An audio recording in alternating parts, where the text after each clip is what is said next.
Hey everybody, Matt here from Wheels. Big weekend. It's our 20th anniversary here at the museum. Been in Maggie Valley from 2002 to now. The museum's grown leaps and bounds. Some of the world's rarest motorcycles right here in the building.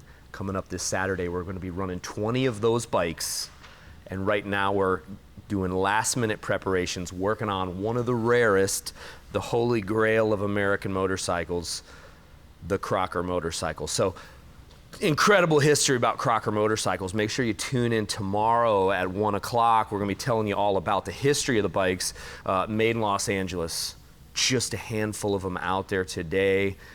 Maybe 40 bikes in total exist today. They only made about 70 of these bikes. First American super bike, guys. So rare as rare gets. One of the most desirable motorcycles on the planet. Today, we're going to be getting into the nitty-gritty, prepping this thing for tomorrow. So in order to crank this thing up and run it, little oil, little gas, magneto ignition, so it's really not too difficult to start up. But one of the things my dad and I always noticed about this bike after he rebuilt it was it didn't quite circulate oil the way that we wanted it to circulate oil. So when you kick this thing over, you can kind of feel like breather timing might be off a little bit. Now the mechanical breather on these overhead valve circulating oil system engines is one of the most crucial components to the engine altogether. So what that does, okay, and on the Crockers and Knuckleheads, the big twins both came out in '36. Both of them revolutionary motorcycles in their own right. Very similar setups, 61 cubic inch, overhead valve, dry sump circulating oil systems. Harley Davidson banked the whole future of their company on that Knucklehead engine and on the circulating oil system, extended engine life, extended oil life. You're coming from an era of total loss engines, or total loss oil systems, guys. So this is at a time when the oil was literally just pumped down into the engine. I shouldn't even say pumped, because when you say pump, you think pressure. And it's not really pressure. It's like a volume feed system on a Harley Davidson JD or a VL. It's not much more complex than like take a little oil, drip it into the engine. Take a little oil, drip it into the engine. They come out with these Knuckleheads, and when Al Crocker came out with the Crocker motorcycle, or the Crocker Twin in '36, you got full circulating system. So the oil's up here in the tank, it's pumped down to the feed pump, or gravity feeds down to the feed pump pushes it throughout the engine. That mechanical breather that we started talking about, which we think might be the core of some of our issues here, is what utilizes crankcase pressure to get the oil through the engine and back up to the oil tank. So breather timing's crucial. When that breather opens in relation to the pistons going up and down determines the whole functionality of the system. So I've never been inside a Crocker engine before. I mean, I've seen the insides of a Crocker engine before, but I've never actually taken one apart. If you guys remember the What's in the Barn show, we actually found two Crockers, one of them a whole motorcycle, one of them an engine. That '36 engine was serial number 8, and that one was all apart. So I got to see how it worked inside, and it's really pretty simple stuff. It's not a complex engine. At the time it was revolutionary, but it's not that complex. So we're going to go ahead and try and retime this breather, see if we can get this thing running a little better and circulating a little better. First thing to do was we took the spark plugs out, brought the pistons up to top dead center, so we're just at past top dead center on the rear, and we're approaching top dead on the front. And what we've got here, next we loosened the push rods, made sure there's no valve spring pressure on the cam or anything like that. So now as we're pulling the cam cover off, guys, so that one's a little bit wore out here. So now we're pulling the cam cover off, guys. This is rare opportunity to see inside one of the world's rarest engines. And guys, remember, factory super bikes. Guy offered a guarantee. He said if you get beat on one of my bikes by a Harley or an Indian, you get your money back. As far as we know, Crocker never had to give any money back. Now, for those of you guys that have been visiting the museum for some time, you'll probably remember this was the bike that my dad would fire up on a pretty regular basis and do big burnouts throughout the museum. 105-foot long stretch of rubber back there in the back, and almost every single one of them was laid down by this Crocker. So our goal today is get this thing running right for tomorrow, and it's going to be exciting. You know, it's 20 of the rarest motorcycles in the museum. We're going to be sharing the history, firing them up. This one here is one of the key components to the whole deal. Rare opportunity to hear a Crocker motorcycle run. There's a handful, like I said, more than a handful. There's about 40 Crockers out there known today. Most of them don't get ridden. There is a pretty core group of guys that actually get out and ride their Crockers. Incredible as it is. These guys actually get out, take them thousands of miles. This Crocker's got as much use as many of those, so pretty exciting stuff. We just got a handful of screws here, and we're going to see what makes these motors tick here in just 1 second, guys. Okay, so make sure the cam and pinion don't change. Okay, the oil pump drive gear. Oh, and there's the breather gear. That is the breather gear. Excellent. Oh, yes, it was fully open. See, there is our difference, guys. That's awesome. Okay, so we're one step closer to figuring out the mystery here. Oh, look at this, guys. Wow. Crocker, internals. This is total moto nerd stuff, guys. So if you guys aren't as excited as I am about it, I fully understand, but this is like, I mean, this is the genius engineering of the 1930s right here, guys. So what we're looking at for the, so you guys can see here, I'll get my flashlight out also. Okay, what we're looking at, pinion gear. This is what runs off the pinion shaft, which is connected directly to the crank. So you've got a male-female connecting rod here, high compression hemispherical heads. This is the pinion gear that drives the cam, okay? The cam, single cam, just like a knucklehead, a panhead, a shovelhead, an evolution. One of the things that makes this a little different is it's got these internal cam followers here, which were very much like an Indian, okay? And Harley uses roller lifters. These guys, they have roller cam followers under here, and then they use these tiny little light lifters. So Harley's whole idea was to eliminate extra parts. At the same time as eliminating extra parts, you've got this battle between light and heavy components. And I always say that round and round weight is acceleration, and back and forth weight is horsepower. And these little spindly cam followers are pretty incredible. Tiny little lifters way under there. These big horsepower engines run on these tiny little push rods here.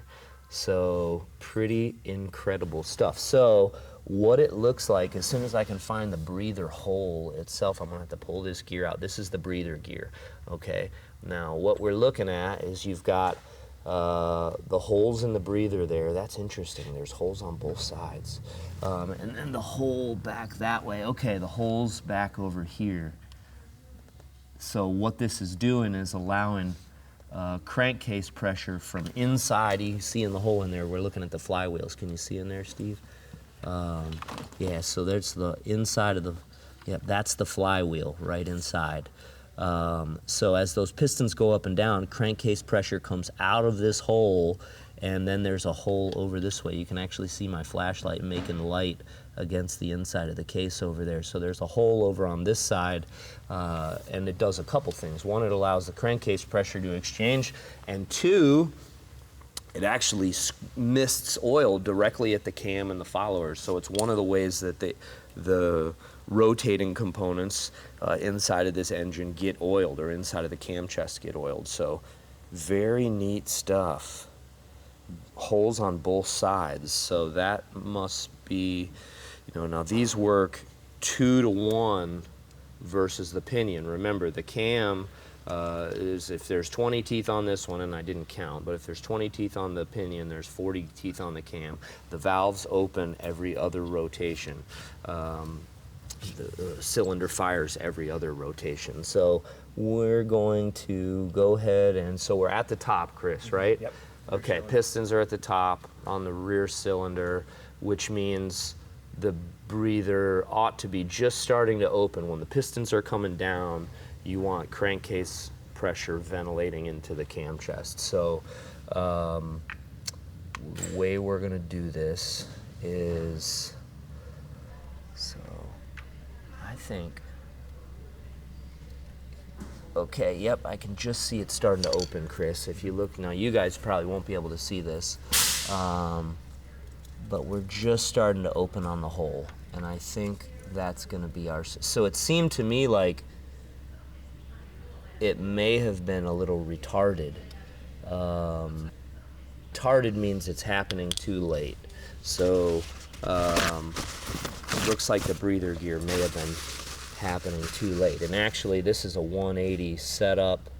So looking at the timing mark there, where, you know, this breather gear here is,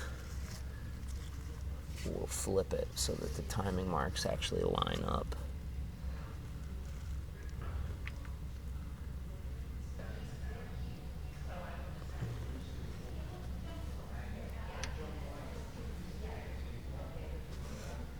Okay. What I'm doing, if you guys look in, you see there's a slot here that the oil pumps, the oil pump drive gears have to correspond. So what we're doing is we're making sure that all that's lined up. And we got our gasket. What a project. Nothing's easy. Slipped right on. Look at that. That's beautiful. Okay.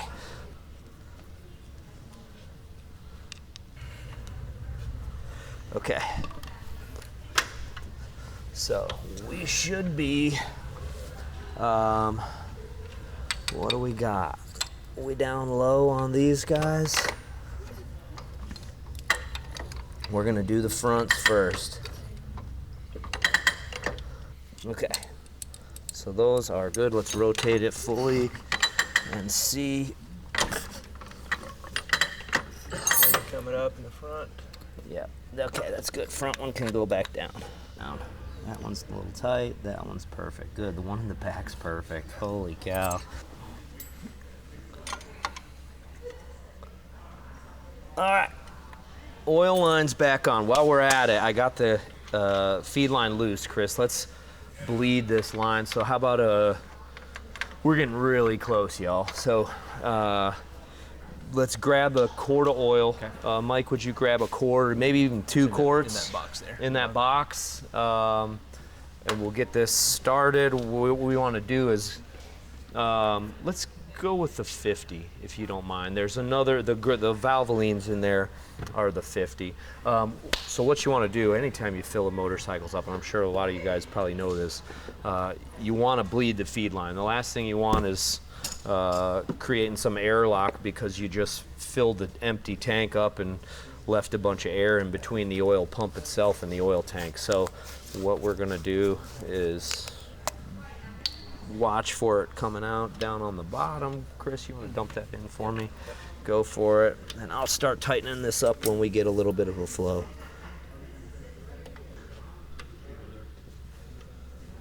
Nothing yet. There it is. All right. Good. Okay, we're set. Now, this bottom line is actually the scavenge line, so that's what collects oil out of the sump in the lower end and shoots it back to the return pump. So there's 2 ways it gets back. Is one, the oil that's vacated through the breather into the cam chest is collected, and then at the same time there's a flywheel scraper in the bottom of the engine that as those flywheels rotate, it scrapes oil off of the flywheels, collects it in the bottom end, right down here behind the exhaust pipe, and shoots it, and is drawn back to the oil scavenge pump. Okay. Okay. Thank you, Mike. You want plugs No back fun in? without a Plugs can go back in, sir. So what we're doing now, guys, is I drained what I thought might be too much oil in the lower end before we started on the process. What I'm gonna do is actually prime the lower end with a little bit more oil so we can jump start that oil pump and get it going. So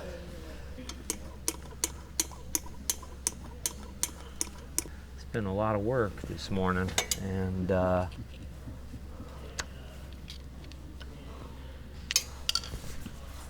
all in the name of keeping motorcycle history alive, right, Gary?